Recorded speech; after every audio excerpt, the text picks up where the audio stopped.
I'm Penny Martin, and I'm delighted that you're all here on a really hot Sunday afternoon.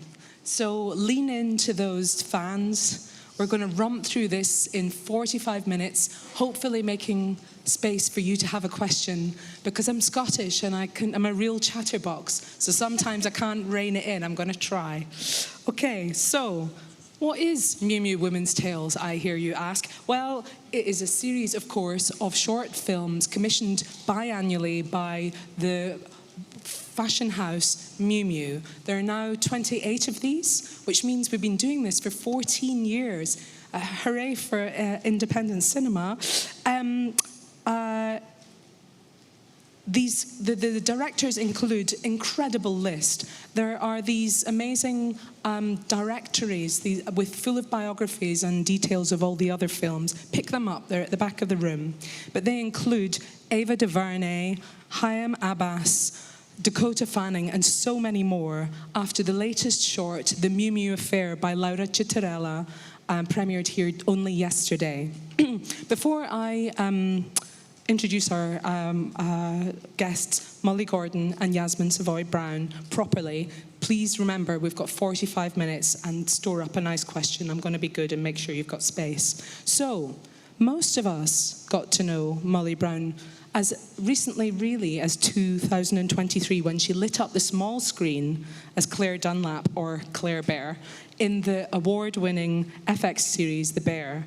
And so many good roles in the big screen preceded that, that you're going to remember, such as the high school adventure Booksmart by Olivia Wilde, the scene-stealing Maya in Emma, is it Seligman's Shiva Baby, through to the mockumentary Theatre Camp last year, really fun, in which she starred alongside Amy Sedaris and Ayo Edebiri as the leader of a kind of theatre camp that's threatened with closure, which was a project that she co-directed and co-wrote, as well as starred in with Nick Lieberman. So we're going to hear a little bit about how that's actually done.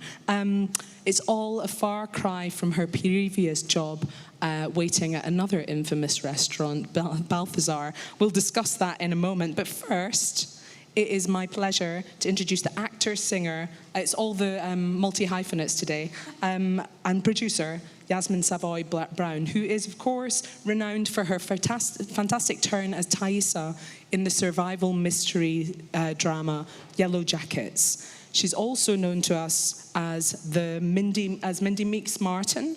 It's a sort of exercise for the lips, in the 5th and 6th installments of the horror collection Scream. But the eagle-eyed Miu Miu fans will know her from the runway in the most recent autumn-winter show. Is that right? We've got that correct. That is, of course, the basis of the wardrobe in Laura Cittarella's Women's Tale. So it's all very sewn up here. It's been a whirlwind few years for Jasmin, and we're and we're eager to hear what's next. So let's sort of get to the very beginning and the reason that knits us together literally, which is, of course, Miu Miu Women's Tales. And I'm interested to know how you knew about it, and had you seen any of the films, and do you have any favourites? Or Yeah, you know, I became familiar with Miu Miu Women's Tales from getting involved with Miu Miu, and I'm just a big fan of so many of the filmmakers. Janiska is incredible, and Janissa Bravo did The House Comes with a Bird. Is that right? I think so. That's maybe about four seasons back. Yeah, and I just think it's such a wonderful and incredible program, giving women the opportunity to fully take the lead and interpret things as they will, and I'm just honored to be here.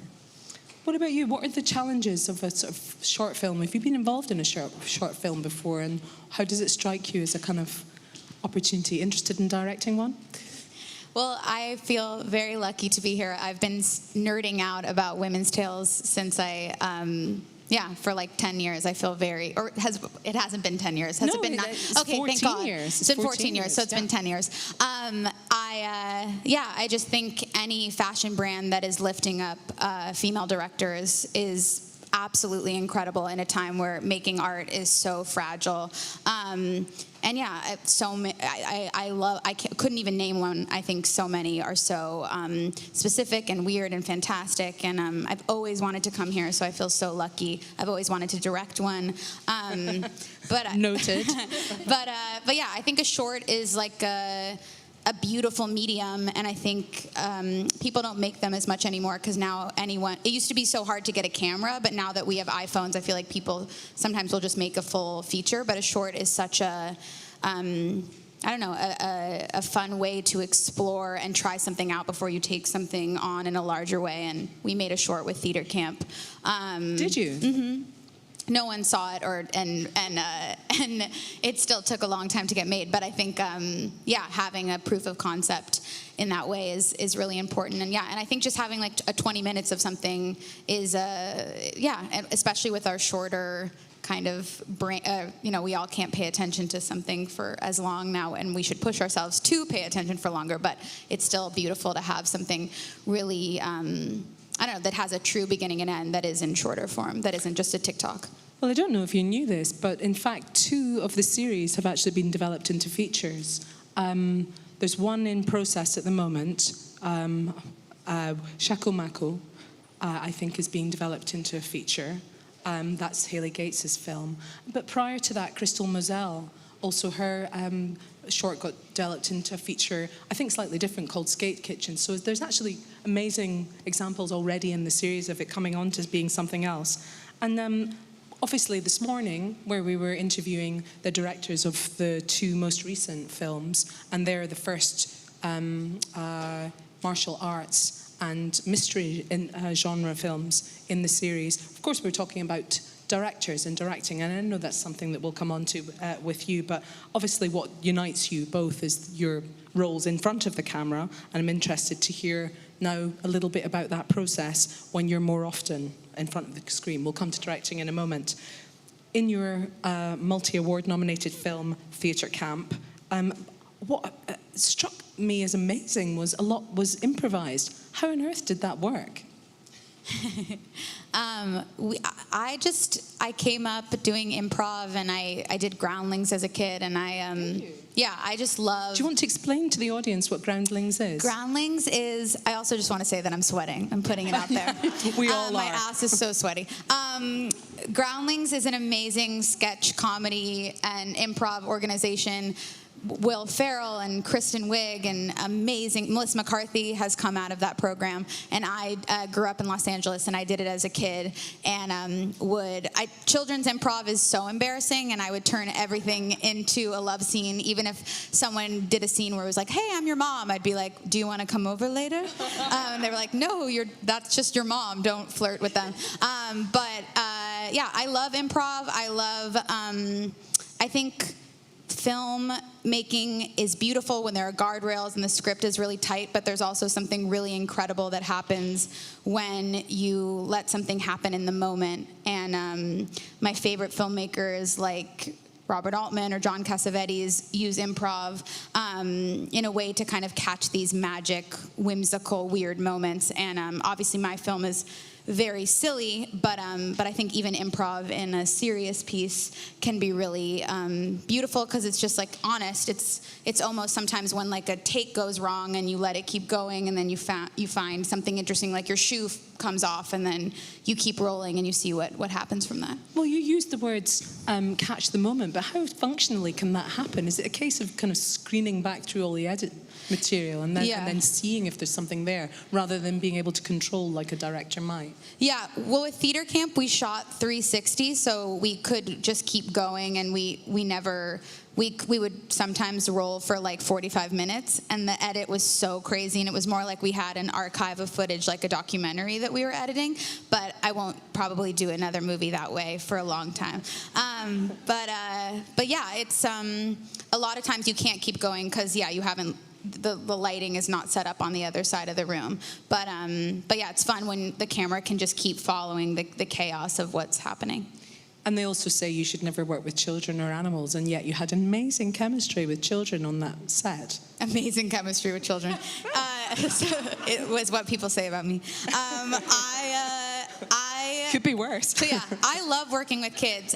No one fucking wanted to give us money for this children's film, but I think that kids are so uninhibited and free, and it's so hard to get yourself to just be a real person on camera, and kids can so tap into that. So I loved it, and I felt like I learned so much from them, and they were amazing. And yeah, now I just have to make my next movie with a lot of dogs. Even it up. Yeah. You've had amazing success with Yellow Jackets. Can you tell us a little bit about the role of Teen Thaisa Turner, another tongue twister? Yeah, I like You the only tongue do- twister names. How did it come to you, and how did you go about developing that? You know, it's so funny as an actor. I wonder if you relate to this. I'll get an audition and I'll prepare so hard, and I'm like, I want this so bad, and I never get those. And it's the ones like Yellow Jackets where I read it and was like, okay, I'll memorize it in the car on the way there. 100%. And was like, honestly, kind of grumpy because they were so behind, and I was about to get a ticket that I just went in and like did it, and it was perfect for the character, because I think I showed up as me with all that I was on that day. Well, come on then, describe it for someone that's not seen it. Oh, well, if I mention the cannibalism, maybe I should say it's not all me. That part I don't identify with. So it takes place in the 90s. That's the timeline I'm in, and in the present day. And in the 90s, this girls' high school soccer team crashes. Their plane crashes on the way to nationals, and they have to survive cannibalism. And then it flashes forward to those who survived in the present day. And those are incredible actresses. Tawny Cypress and I share the role of Thaisa. And she's a very strong-minded, independent lesbian. We're a lot alike. So that's you when you're grumpy. Yeah, exactly. Yeah. But you've said in reviews, haven't you, that you feel that politically, with a small p, that's really important. That it's not just about showing the kind of biddable and amenable parts of a woman's personality, that you feel it's really important that you see the kind of, well, perhaps not cannibalism necessarily, but the kind of brutal or harder elements that are in the program. Can you say something about that?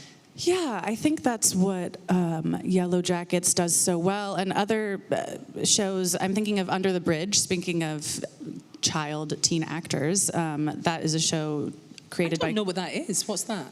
It was on Hulu, and it was by Quinn Shepard. She created the show, and it's a true story of a murder in a Canadian town, but a murder between a high school girl was murdered by her classmates. And it's similar in that it's exploring female rage and brutality alongside the lighter stuff, but how often do we get to see teen girls just be teen girls and not what we say teen girlhood means? When you strip away gender roles and you strip away the opposite sex and you strip away the hierarchy of high school, what happens? And a lot happens. Well, this is one of the kind of themes in the Women's Tales series, that as diverse and kind of multifarious as it is, it's got a single provocation, hasn't it? Mrs. Prada sends a woman director off to make a film about femininity. And, you know, in the 14 years they've been making them and we've been discussing them, of course, that discussion has become equally diverse, etc. So I'm talking to two young women, and I wonder what aspects of your femininity you don't feel you've had a chance to explore or embrace on film yet, and you might like to. What kind of roles do you feel have evaded you so far that you'd like to take on as a woman? I love that question. It was quite long, wasn't it? But it's a great question. In my career, I feel like I haven't gotten to be insane. Like I've gotten to play angry and murderous, but not insane, which can be quite funny and also liberating. Like to be unhinged in a way that only women can. Do you know what I mean by that? 100%.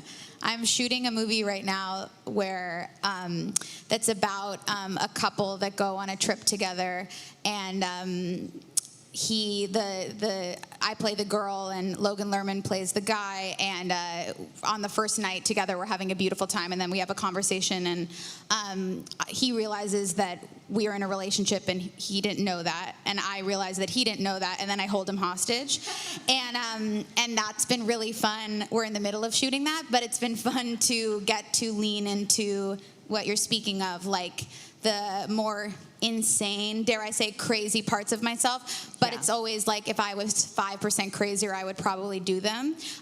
And are women pushed to be crazy, or actually just in our normal state, why can't we just sometimes have larger emotions? Exactly. I think maybe the word isn't insane or crazy, it's unrestricted. Mm-hmm. Unrestricted, and if the magnifying glass was removed, who would we actually be? Yeah, and I think sometimes those roles are only given to men because they're deemed as unlikable. But we want to be unlikable too. Totally. I feel like so many of my friends, in their most manic moments, I still love them, and I hope that they still love me, my girlfriends. So I hope that there are more roles where women get to lean into that. The more unhinged version of ourselves. I feel like every single one of my female actress friends are craving those roles. Talking about roles that people must be craving, tell us, we can't avoid the topic of the bear any longer.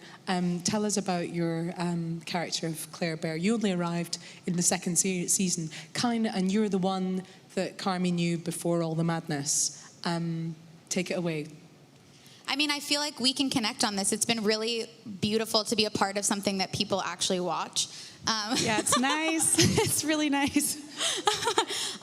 So I feel very lucky, and I got to join something that already had eyes on it and success. But Chris, who created the show, is just such a lovely human being, and he has shown everyone that your workplace can be beautiful, and I hope that people continue to learn from the way that he leads, and I'm just trying to soak up all the beauty that he emanates, because he's an amazing director and leader. And yeah, getting to work on the show has been a dream. Jeremy is an angel, and Io is one of my best friends, so it's just been a really beautiful experience. And, speaking of the kind of...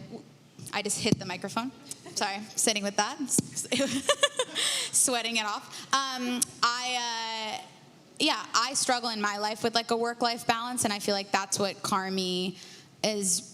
That's kind of his main thing, is he doesn't know how to let in love and care about the restaurant at the same time and work through his family trauma. He can't integrate all of those things at the same time, and I really struggle as a person to,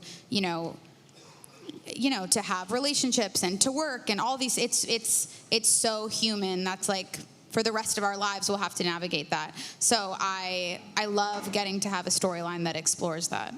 It's a kind of interesting phenomenon, isn't it? Because beyond all the storytelling and the kind of amazing performances and things like that, it's being regarded as a very important, like an epic poem. Like, people are treating specific episodes as if they're, stories in themselves, and people are starting to refer to the episodes by their titles. People know, fishes. People know napkins, etc. And that's quite unusual for a televisual product at this stage. Sure, people remember the suitcase from Mad Men or certain ones from Sopranos, but that often happens afterwards when people have really digested the box set. Why do you think this is happening? I think Chris and Joanna, and it's just a really good group of people making art from such a soulful place. And I think a lot of people want to make art in that way, but they're not allowed to. And I feel like we're just watching like a jazz musician get to flow, and it's really working. And FX has let them do what they want. And, but yeah, it's also just all the characters feel very lived in and real, and they give every character a chance to soar. And I don't know, but it's nothing I've done. It's all them. And I hope I don't want to live in a world where like television is this thing that's just like the same kind of carbon copy over and over and over again. I think obviously your show is such a great example of that. It's like they're like, people want to watch weird stuff. Like Fishes is an hour and a half of people yelling at each other. Like, that's very weird. You queued up my question. Jazz music.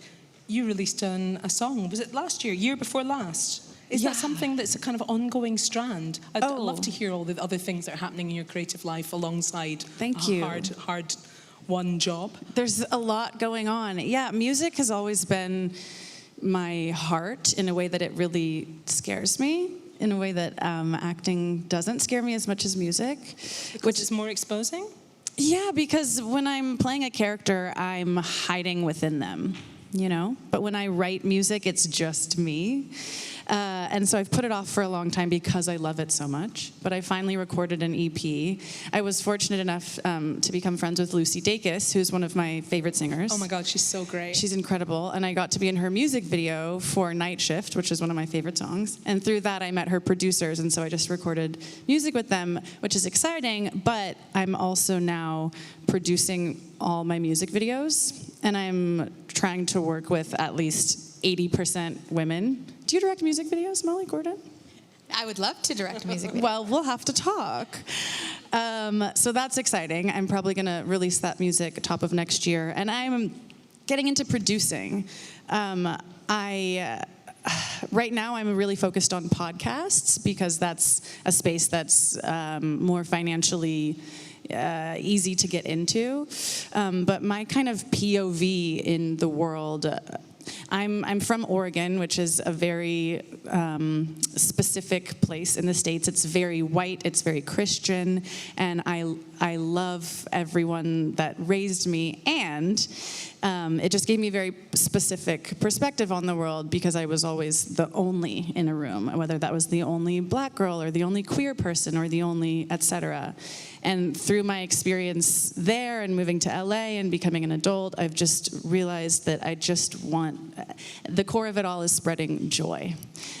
So we're talking about the Homo Schedule here. Well, so that I was very proud of. That was a podcast formerly titled The Gay Agenda, then renamed The Homo Schedule, and I produced it. We should say, I mean, it's a big deal. It's Netflix's first LGBTQIA+ podcast. Yeah. How can that be? Thank you. I know, very surprising, right?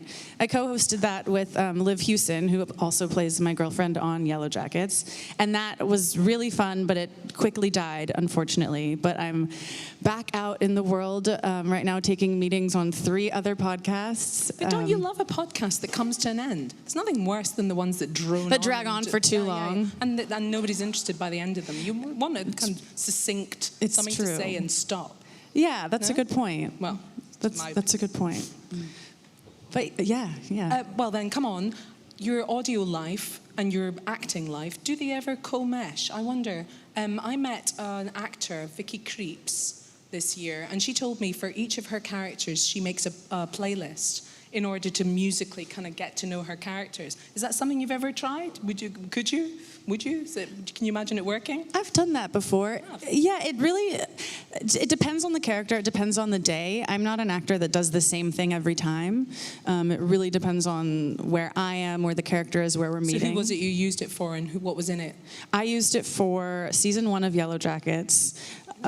Spoiler alert, something bad happens episode 7 and my character's heartbroken, and that was just so intense to film that I trained my body to always cry when I heard a certain song so I could put it on and it would get me right into that sad place. Tears. Yeah. Well, speaking of music, I can't let it pass that you were at Charlie XCX's birthday party. How did that happen?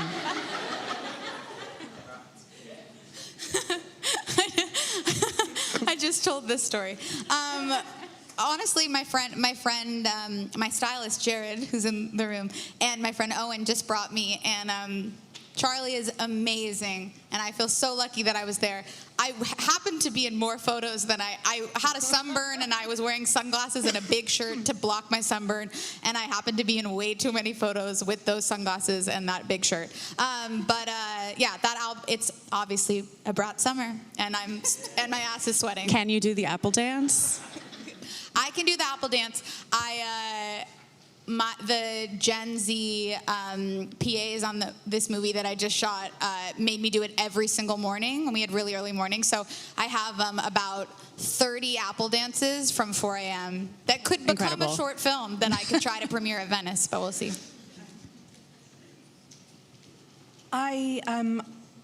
Jasmin, I don't want to let because we've covered your podcast, but I want to also just talk a little bit about roles and kind of power, I guess, and position, because I'm aware that kind of maybe unlike my generation, your generation, are very happy to assume directorial roles and production roles and not just wait for 15 years for it to maybe happen kind of thing. I'm aware that, of course, you co-hosted the Homo Schedule, but before that, you were a producer in a documentary, weren't you? Queer for Fear, is that right? Yes. And I know you mentioned this kind of whole idea about the queer agenda, but I'm interested to know what your actual role as producer involved. Yeah, that was a really good experience. So I was invited to come in as an interview, and Brian Fuller approached me to direct one of the episodes. And I was very honored but didn't feel prepared, but said, but I'd love to produce because I have a lot of ideas and I know a lot of people. So I, in the end, reached out to a lot of the people they ended up also having on as interviews and just gave a lot of feedback on topics and conversations and helped shape a couple of the episodes, which was a wonderful experience. And I met Nay Bever, who also produced, and now we are taking a podcast out together. It is called Today in Gay, and it is a daily queer news podcast, similar to Up First, like NPR, but it's only queer news and a lot of good news. If anyone wants a meeting, give me a call. And did you change your mind about directing? I would like to direct eventually, but I'm going to go by way of first producing. Yeah, sure. Your sort of multi-hyphenate experience on Theatre Camp can't have put you off additional roles. I see you're not only shooting just now, but you're up to recreate Outrageous Fortune, aren't you? Small Parts is due for next year. Can you tell us anything about that? What will your role at least be?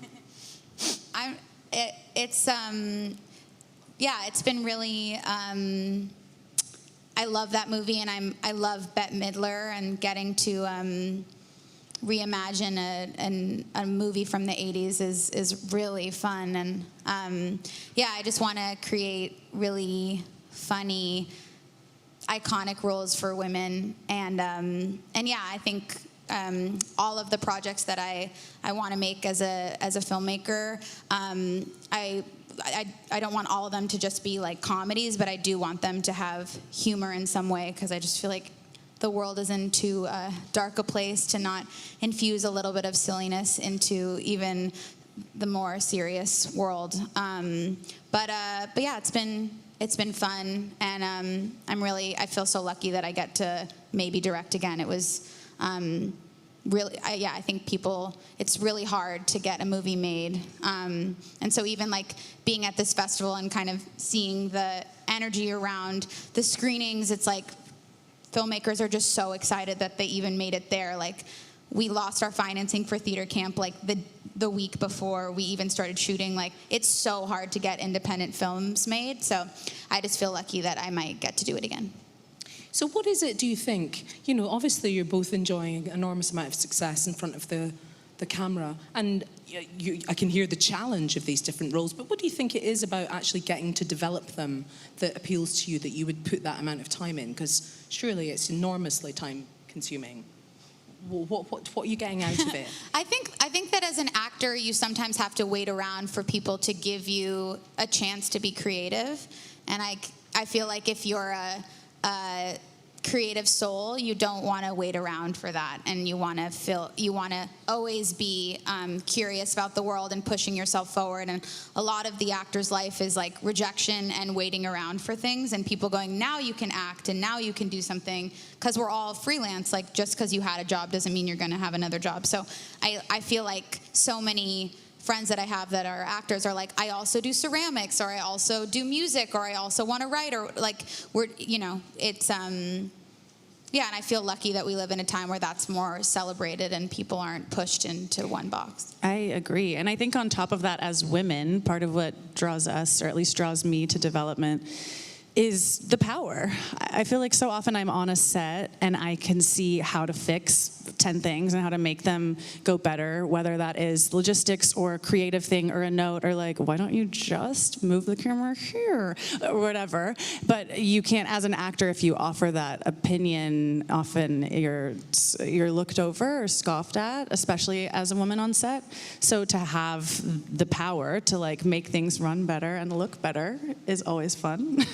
So in order to get that support when you're developing those projects, is there any pressure to kind of respond to hot topics? And, you know, what are the hot topics? Or rather, what are the issues that are important to you to make sure are part of the agendas of films? Yeah, why did I turn to you? Well, you know what's funny is that made me think of a scene in Hannah Einbinder and Jean Smart's show. What is that called again? Hacks? In Hacks, yeah, where Hannah's agent is telling her like the hot scripts she could write, and it's like, what are you talking about? Just because that's hot right now doesn't mean it's going to be in 7 hot years' time tomorrow. when this thing gets made. Yeah, so I think it's about having a team around you that really believes in you and will push for you no matter what, because the thing that's true to you might not be what's selling right now. But it's just like The Bear or Yellow Jackets. Before it existed, it didn't exist, and no one could have conceptualized what it was. And now everyone's going to try to make shows like these, but you can't again because it was singular. And so you just have to have your passionate, singular idea, get the right people behind you, and then the world will never be the same. You've said it's really tough. Are there mentors, or do you have somebody at the end of the phone that you go to? In order to like, what now? Well, I feel so lucky that I've come up with a group of other artists that I can call, and like Io or Emma Seligman, who directed Shiva, I would not have directed like at that age if I hadn't have had that experience and seen someone my age just be brave enough to not wait around for other people to give them an opportunity. So yeah, whether it be Emma or Rachel or Io, it's like, I have so many writer friends. Like, I just feel so lucky. This business is so isolating, and if I didn't have them, yeah. And then Chris from The Bear, like, I worked on Rami many years ago, and he's been a friend for many years. But yeah, I feel like we all just need to talk to each other more and realize that we're not alone, and everyone, and exactly what you're saying, like, how can we help each other not have a bad experience? Like, we can be like, hey, don't work with this person, or speak up in this way, or you know, be yourself, or it's just community is so important. That's not a bad executive board you've got there. How about for you? Is there anybody specific that you kind of, whether you literally phone them or you kind of conjure their advice to you? Yeah, I love my team. So in 2020, you know, we were all going through a lot, and I looked at my team and went, why is my team a bunch of white men? And so I fired almost all of them and replaced them with women of color. I'm not kidding. And then Yellow Jackets happened, and then Scream happened, and now my music is happening. And so I just make sure to surround myself with strong women of color, and I can turn to them anytime, whether they're my team or my best friends, and together we're doing a pretty good job. And I've read you also mention names like Shonda and Regina King, who you must have. God. Yeah. I adore them both. I'm so lucky to have worked with both of them at the beginning of my career, and they are there if I ever need them. It's just been announced that you will be producing and starring in Oh Hi.